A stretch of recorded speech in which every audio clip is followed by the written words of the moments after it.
So we know the situation is bad. And when you see the numbers, you realize how bad it is. Now, the Global Gender Gap Report, which of 2020 says that it will take 257 years to close the economic gender gap. And that's an insane number of years.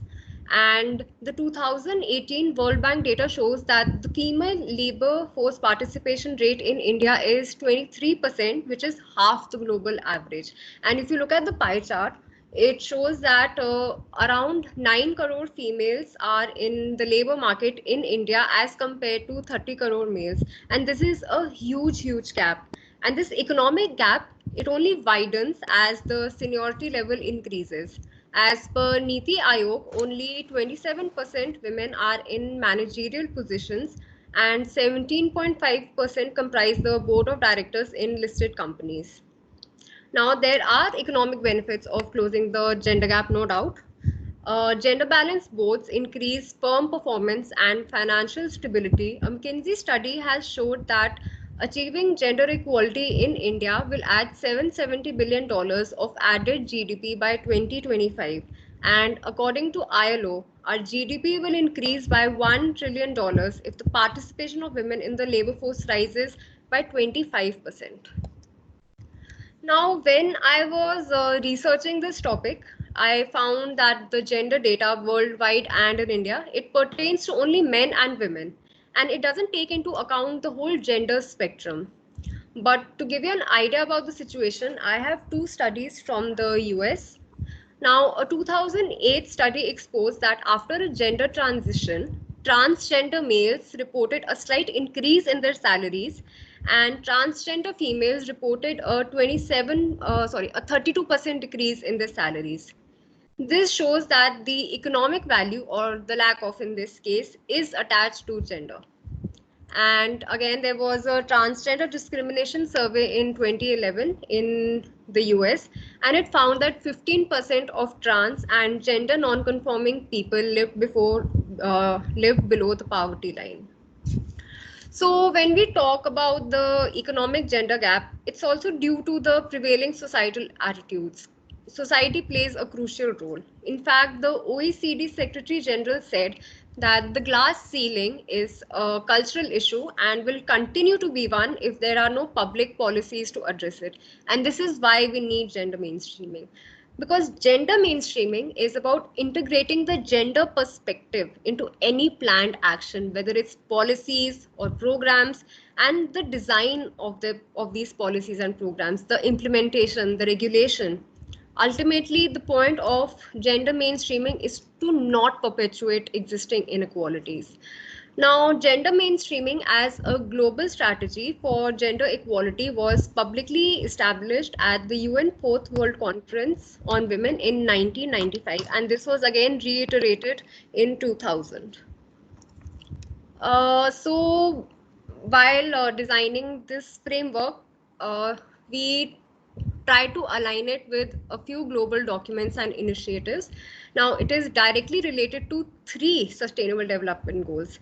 SDG 4 on quality education includes gender mainstreaming in TVET, and SDG 5 on gender equality talks of economic equality as well. And SDG 8, decent work and economic growth, it specifically mentions the gender pay gap. Then we have the Convention on Elimination of All Forms of Discrimination Against Women. It is a defining document for gender equality, and it was adopted as a treaty in 1981. And some relevant recommendations for India included regular gender sensitization and eliminating gender stereotypes from teaching and training materials, which is of course very relevant for skill development.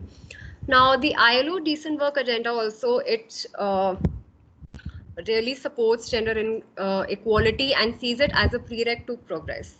Now, OECD has done a lot of work on gender mainstreaming, and its 2015 recommendation aims to mainstream gender equality in public policies and institutions. Now, specifically coming to gender mainstreaming and skill development, India has made a lot of efforts to increase the economic participation of women through skilling. And I also worked on this when I interned with UNDP. We had a couple of sessions with the chairperson of Maharashtra State Commission for Women on how to include acid attack survivors and former sex workers in skilling initiatives. Now, the good news is that all these efforts have yielded results for India. Almost 50% of the candidates trained under PMKVY are women. But the thing is, you skill these women, you upskill them, and then you send them out in the world. However, the world is not ready for them, the workplace is not ready for them, and we've already seen the stats to prove it. So the idea behind the gender mainstreaming framework is to sensitize the co-workers, the colleagues, supervisors, managers, even juniors on gender. And I don't just mean men, but everyone. And by doing so, you will eventually create an inclusive workplace and through the people inclusive policies. So this is the framework. I hope it's clear. And if it's not, a PDF version was also shared with you, so you can open that as well. And then we can go over the framework level by level. So as you can see, there are 5 gender sensitivity levels aligned to the 10 NSTF levels. You can see them vertically. And the framework is based on 3 parameters. There's knowledge, there's behavior and practice, and then there's policies, incentives, and penalties. Now, each GS level, it builds upon the other. So not only should you know what's at your level, but also at the levels below you. For example, at GS level 1, we have how to communicate in a gender inclusive manner. So if you're a person at GS level 5, which is at the top, you need to know this, and also apart from creating gender inclusive policies. So we'll start from the bottom. At GS levels 1 and 2, the people fall under NSTF levels 1 to 4. So over here, the people, they're responsible for themselves, and so they need to inculcate gender awareness at the individual level. So at GS1, you develop the foundation. You get to know about the basic concept of gender, the laws, the penalties, and you start taking baby steps, like communicating in a respectful, gender neutral manner. Then going another level up at GS2, you further need to understand the cause and effect of gendered behavior. You develop empathy, you start seeing the situation from the other side as well. Then moving on, GS3 and 4 covers NSQF levels 5 to 8. Now over here, the people are managers, they're supervisors. So they have to inculcate gender awareness within themselves and also ensure that the people working under them are gender aware as well. So at GS level 3, you need to use your knowledge actively to facilitate change, like coaching your juniors to become gender sensitive. Then at GS4, you use your understanding of gender to affect structural change. For example, to make the work environment a safe and supportive place for everyone, or ensuring equal pay for equal work irrespective of gender. And then at the top, we have NSQF levels 9 and 10, which is covered by the GS level 5. Now over here, the people are responsible for the whole organization. So they are the ultimate decision makers. So they need to use all their knowledge and experience in making the organization gender sensitive as well, through gender inclusive policies and like ensuring gender parity at the leadership positions. Now, this framework was developed for SSCs to create gender cognizant QPs and MCs. Now, over here, so within a QP, SSCs have to create gender cognizant PCs, and within an MC, they need to create gender cognizant key learning outcomes. And I've taken a few examples from existing QPs and MCs. So, as you can see, these are some of the things that the SSCs have included. So under knowledge, we have that the person should know about the Prevention of Sexual Harassment Act. What are the types of unacceptable behavior? What is gender? What is the importance of gender? What are the other concepts related to gender? And then what and respecting personal space is again a really important thing, which I think Indians lack. Then we have behavior and practice. Over here, there is interact in a gender sensitive manner. Then promote a safe and interactive environment. This is for QPs which are at a higher NSQF level, maybe at 5. Then there is ensure equal treatment of all clients, colleagues, and co-workers. Then ensure equal participation of people across gender in discussions. This is, I think, from a higher NSQF level ITQP. Then under policies, incentives, and penalties, the person should know how to identify inappropriate behavior and how to report it as well, sexual harassment in this case. Then the person should also know about the organization's policies and procedures about gender inclusivity, and if there are any. Then the last two competencies are from higher NSQF level ITQPs, I think 7 or 8, and they talk about gender neutral recruiting and about promoting the cause of gender parity at workplace through mentorship programs for women. There are a lot more, but I just took a few examples. And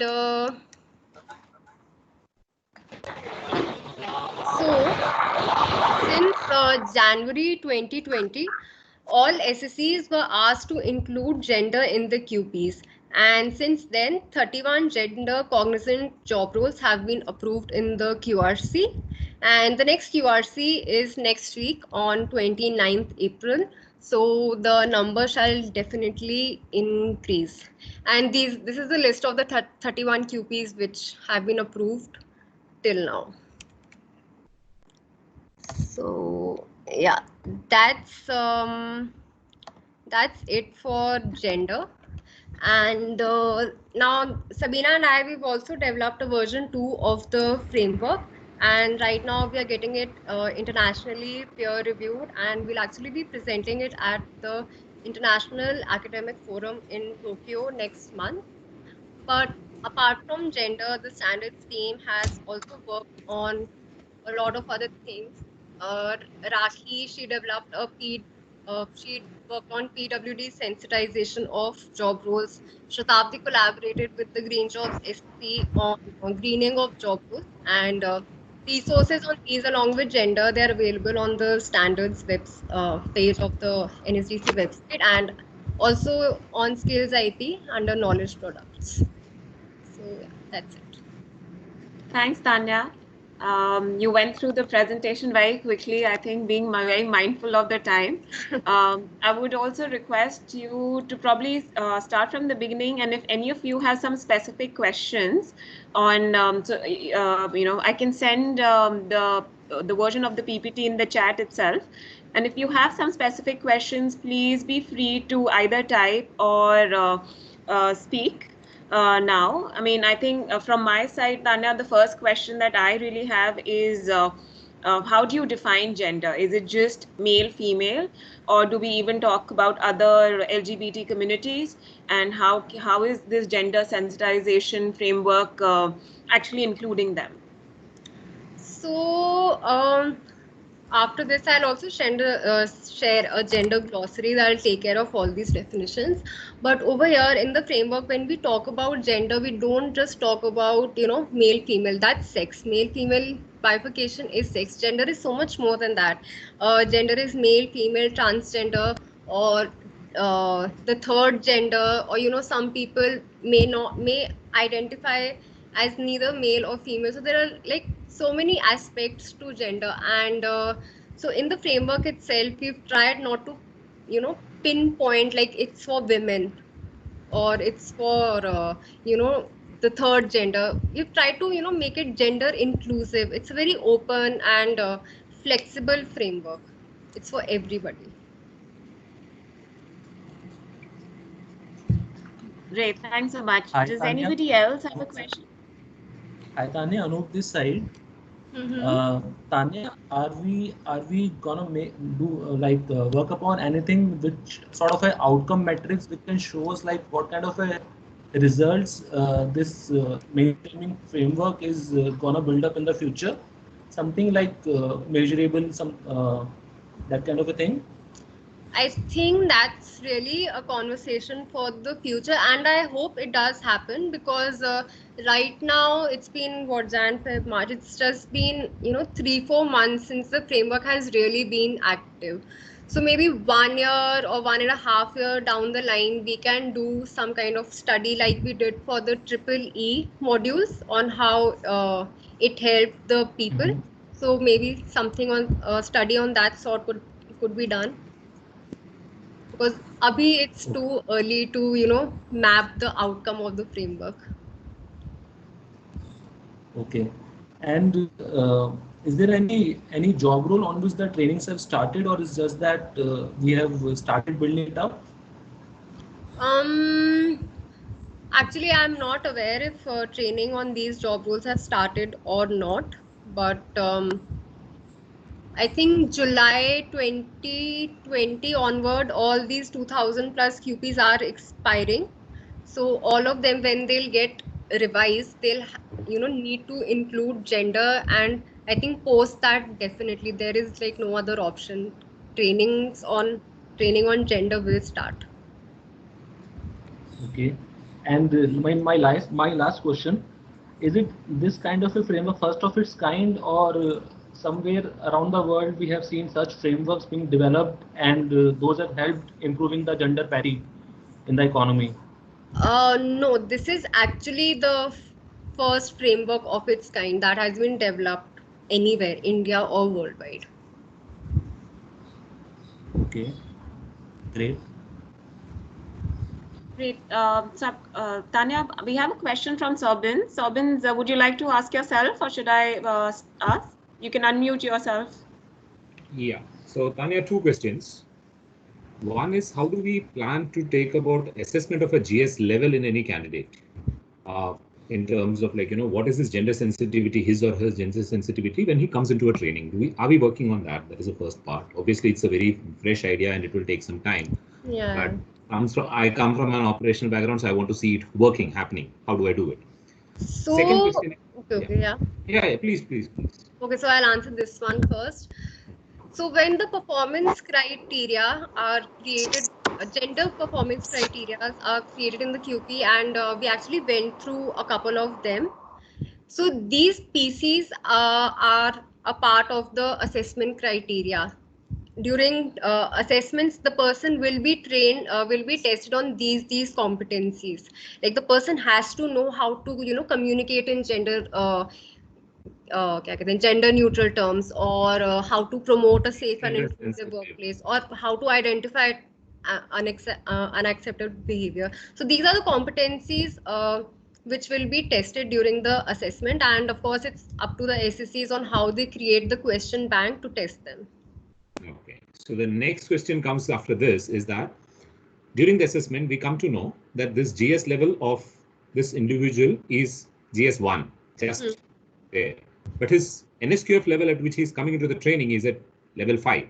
We know enough managers who are the least gender sensitive. So that gap filling, how are we planning to, does it become a mandate? Does it become something that the training partner and others have an option to, just do it as a top up for the creating the tick mark for the checkbox? Yeah, I did GS5 level, but 2, 3, 4 I have missed. It doesn't make a difference because NSQF 5 says GS4 is to be given. How are we looking at that to be making it happen in a proper sense?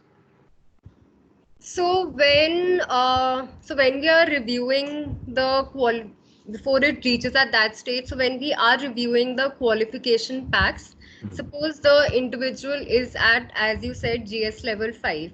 Okay, so it's not mandatory कि सिर्फ GS level 5 वाले PCs have to be there.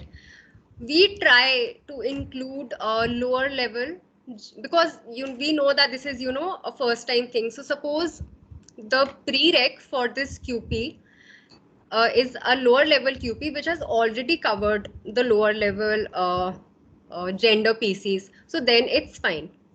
Now, if it's an entirely new QP with no prereq, so when the team is reviewing the QPs, we try to ensure that the lower level gender PCs are also there in the QP itself, apart from the PCs of that level. That's good. Thank you, Tanya. That's good. Great, thanks, Sobin. Tanya, we have next questions from Soma and then Archana. Okay. Soma, go Hi, ahead. Yeah, hi Tanya, hi Nidhi. Thanks, Tanya for the presentation. So my questions are like comments also in some sense. So I just wanted your thoughts on the following.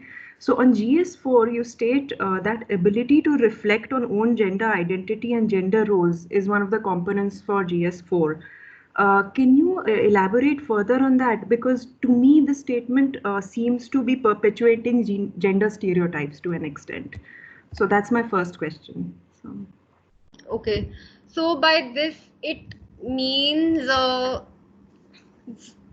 a lot of, to really understand that your gender is, it's not just male or female. It could be so much more, to really think of, gender in its entirety, to be able to think of gender in a more holistic manner, rather than I'm a guy or I'm a girl. So in this way, because unless you introspect yourself, how will you be able to understand someone else's point of view? Because not everyone uh, sees themselves as only male or female. They may attach so many labels to themselves. So this is what the idea is behind this, to really understand gender in a holistic manner, and not in a biological way. Sure. So then can you give an example of a gender role then, for example? So when you say that you would like to have the ability to reflect on your own gender role, so is there some example that you can use here? So gender role. Okay, I'll give you this example. So so there was a law in the US that said that caregivers could get a tax deduction. Okay, so and in 1970 there was this guy who applied for this deduction, but it was denied. So the reason being that the law, it uh, assumed that a caregiver could only be a woman. So the gender role given was ki caregiving is only done by women. So the law, it was gender insensitive, and it discriminated against a man, because a woman's role is caregiving. A man cannot do caregiving. So this is what I mean, to really reflect on your gender role. And Sure. the policies need to, reflect on this as well. Otherwise, we'll just create more gender insensitive laws like these. That's a good example. So thanks, Anya. So my second question or other comment is how, or even a question, just feel free to share your thoughts on this. So how do you define gender equality in this whole framework? Because the term gender equality has been used many times in this framework.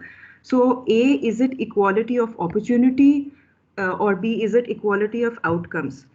Similarly, when you say that the aim of the gender mainstreaming framework is to eliminate gender disparities, again, are you referring to gender disparities in terms of opportunities? Are you referring to just disparities in terms of outcomes? For example, in terms of opportunities, are organizations providing enough career progression opportunities to women? And are these opportunities the same as what are being provided to the men in the organization? That is an opportunity. But whether there are more men compared to women or more women compared to men in senior roles, that is an outcome. So I would like to understand your focus on opportunities versus outcomes. And related to this also, because the term that you've used is gender mainstreaming. But if you look at SDG 5 that you referred to, which was basically gender equality, and which specifically said women, that women should have equal rights to economic resources, opportunities. So that there the focus is only on women. So how do you reconcile these two? So that's my question. Yeah. So, that's like I said when I was discussing the data, a lot of the data, and even these international initiatives, they talk of gender equality in terms of male and female. And over here in the framework, we have tried to go beyond that and make it inclusive of all genders. Now, it's unfortunate that we could not find a more gender inclusive international initiative or document, but whatever we could find, we tried to align with it. And just because it specifies only women doesn't mean it's wrong. It's the scope is limited, but we are still aligned to it because so what it says is correct. And your other question was, yeah, what do we talk of in terms of gender mainstreaming? So in terms of gender mainstreaming, we talk of access to equal opportunities mainly, Okay. because the outcome can be dependent on a lot of things. Right. Maybe there are no women in the organization, so how can you say ki the board has to have 50% men and women? What we can ensure is that the equal opportunities are available, which will hopefully lead to equal outcomes in the future. Okay. Thanks. Thanks, Soma. Archana, would you like to go ahead? And after Archana, I'll request Adrika. Hi, Tanya.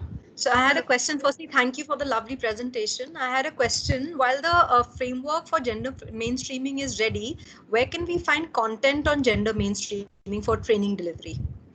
Thanks. So that is actually a question for the sector skill councils, because after the QP is created and the MC is created, the next thing is the content. So on the basis of the QP and MC, the SSC needs to create the content, which is of course again inclusive of the gender, PCs and KLOs. So are you saying that this content will be sector specific? Content on gender mainstreaming will be sector specific? Won't it be like a generic content across all sectors? It could be, it could not be. Some of the PCs are generic and they can be adopted by SSCs across, but some of the PCs are very specific to a sector.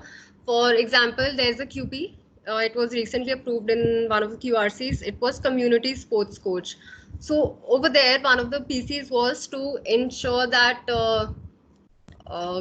no inappropriate behavior takes place during contact sports.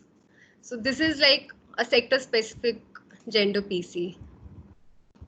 But of course, there are a lot of them which can be applied across sectors, no doubt.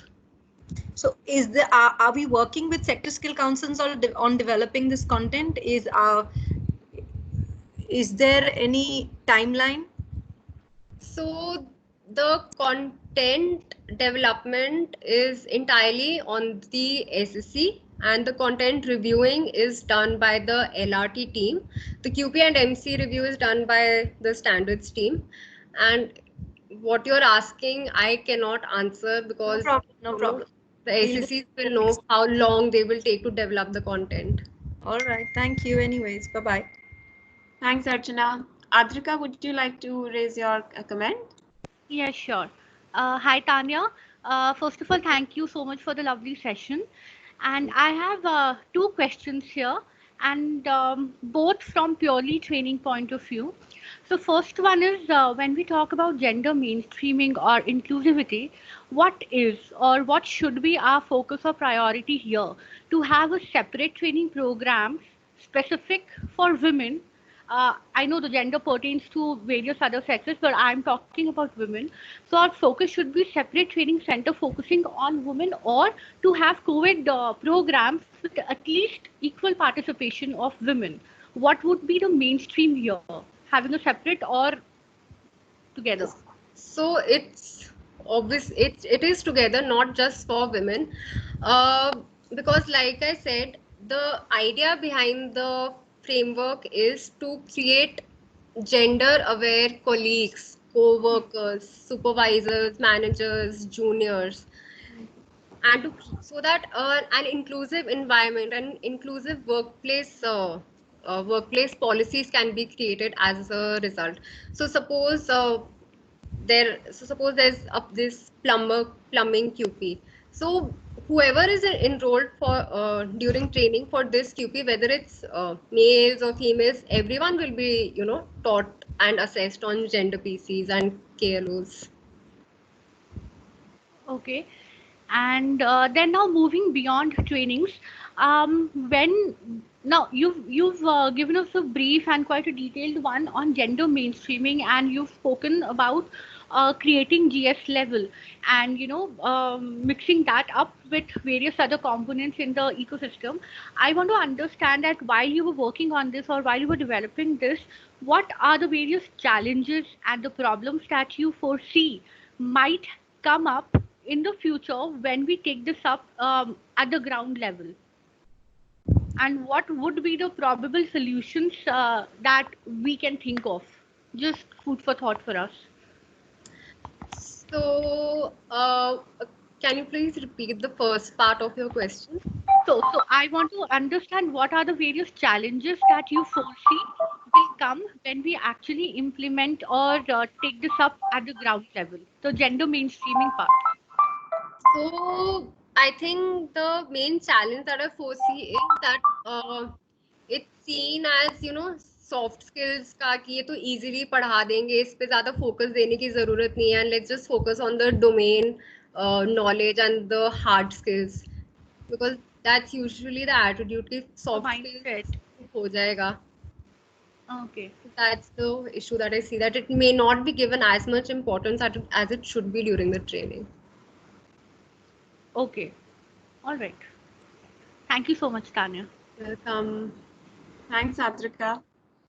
Tanya, what about certain courses? Have SSC said that this is a highly male-dominated course and there's no need for a gender sensitivity framework, or do you meet those kind of challenges? Because this is about curriculum, right? And it's not at an institutional level, but at curriculum level, they'll say it's a male-dominated job. Yeah, so this has happened with us. Some of the manufacturing SSCs, they've said कि shop floor पे तो कोई like लड़की होती नहीं है. So how can we why do we need to include this in the QP? So the team, and especially Deepti ma'am, she has made them understand just that person is not working in isolation. That person will eventually meet people from other teams, from other companies, and that person will meet women along the way. So the person does need to know gender. Does need to know about gender. You can't say कि just because my workplace is all male, so I don't require it. Maybe you change your company, change your job, get promoted. Of course, there'll be women around you. There's no way that you'll never get in touch with women or people of other genders. And we have also there's this another case also that we faced. One of the SSCs, they said IT SSC, they said that our sector is very gender forward and we have a 50-50 male female labor distribution, so we don't require it. Then again, the numbers were shown to them that IT is one of the sectors where the female labor force participation rate is really low for its subsectors, between 15 to 25%. So they had this misconception, but both the SSCs, the manufacturing one, which was actually rubber and IT, they have been very forthcoming and they've developed an entirely new NOS in which gender is one of the major components. Does this framework also look at, let's say, your behavior towards any coworker, right? So it can be a male-to-male behavior also, and there could be many cases of harassment, or maybe it's not covered under POSH as of now, but does this framework also speak about those aspects? So the framework, it does talk about respecting co-workers, colleagues, and clients, irrespective of gender. So when we say irrespective of gender, that part is covered. It does not say, respecting only, women colleagues or women clients as you do male colleagues and clients. It says that the term is very broad and open. It says irrespective of gender. You should respect that person. So that part gets covered under that. Great. Anyone else have any questions here? One more question I had. I don't know how much relevant it would be to answer at this point of time. is this framework, could this framework be integrated into other skilling that is happening beyond NSQF, uh, like DGT and other ministries that they are doing their courses, skilling Yeah, programs? definitely, for sure. You can, assess and create curriculum based on this framework. You can even evaluate existing curriculum based on this framework. Are all these things covered in my curriculum or not? It's not just for SSC based skilling. It can definitely go beyond that. Okay, thank you. Welcome. And you can even use this framework to assess yourself.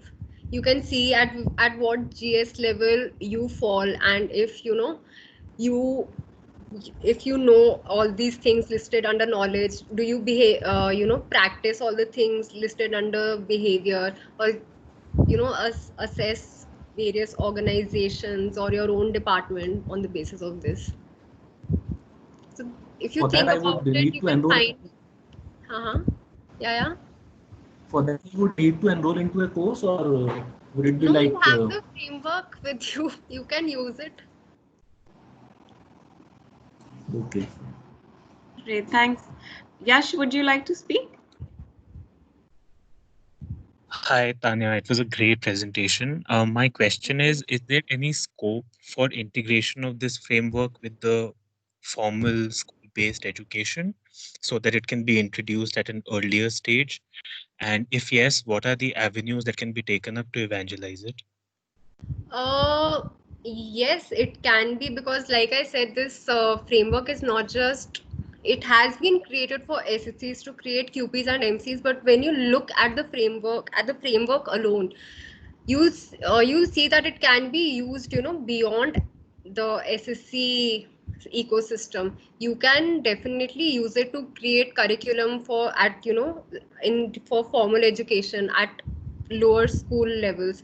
In fact, one of the documents that I referred to while I was researching the framework was an NCERT document on gender concerns. So, there is a base for it, and if someone wants to use it, or if they can totally go ahead and create, curriculum for children. Maybe they can use GS1 and GS2 for classes of a lower level and then progress.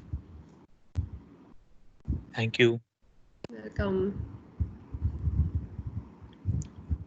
Anyone else has any question? You can unmute yourself and ask.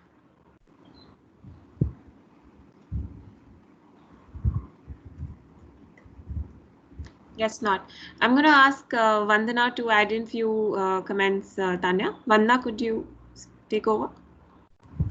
Thanks, Nidhi.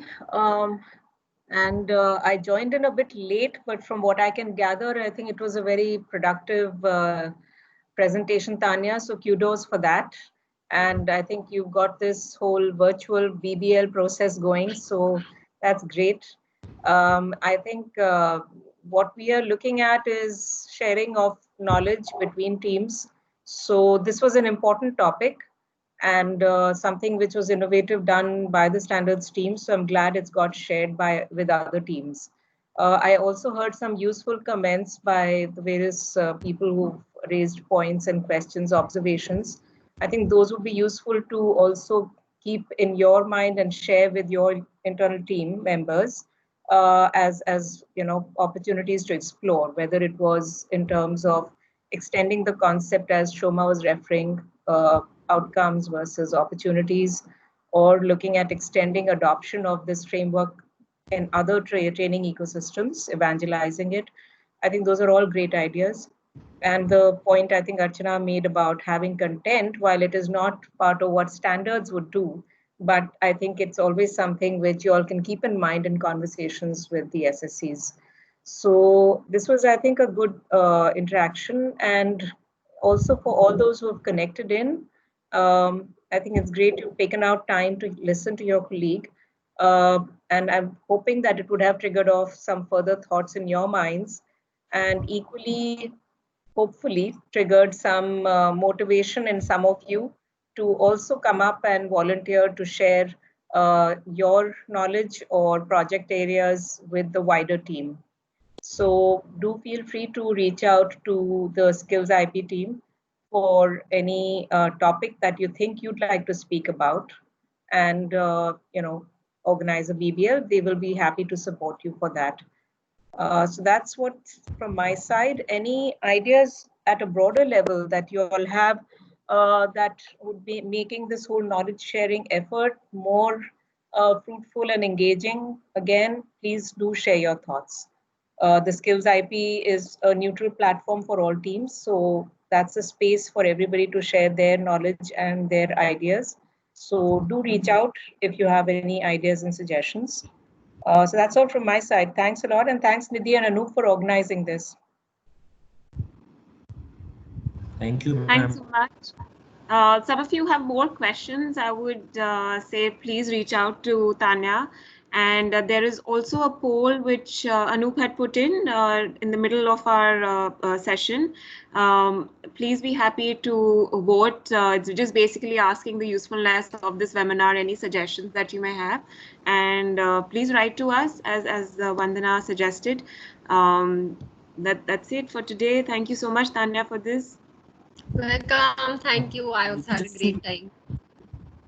Thank you, everyone. Have a good evening. There's one more question from Nivedita. Would you like to address that?